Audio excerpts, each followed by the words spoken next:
Army chief की तैनाती का मामला सियासी नहीं होना चाहिए, ये इदारे को नुकसान पहुंचाएगा। साबिक सदर आसिफ अली जरदारी कहते हैं कि पाक आर्मी में प्रमोशन निज़ाम पर मजबूत यकीन रखते हैं। तमाम 3 स्टार जनरल्स बराबर और आर्मी की सरबराही के मुकम्मल अहल हैं। आर्मी चीफ की तैनाती कानून के मुताबिक वज़ीर आज़म करेंगे। अगर आपको हमारी ये वीडियो पसंद आई है तो लाइक पर क्लिक कीजिए।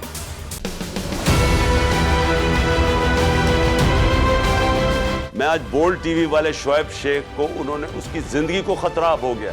पहले उसको था अरशद शरीफ को, आज शोएब शेख का मुझे पैगाम आया, उसको धमकियां दे रहे हैं कि उसको मारेंगे। इस सिर्फ के बोल्ड टीवी हमें उठा रहा है। बोल्ड ने हमेशा हक और सदाकत का साथ दिया, सच के साथ खड़ा रहा।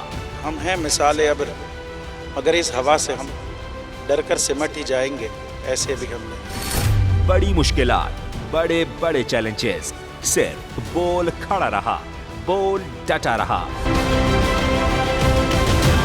बोल को है जरूरत अवाम के दुआओं की। इजहार आसाती के लिए, पाकिस्तान के लिए, पाकिस्तानी अवाम के लिए।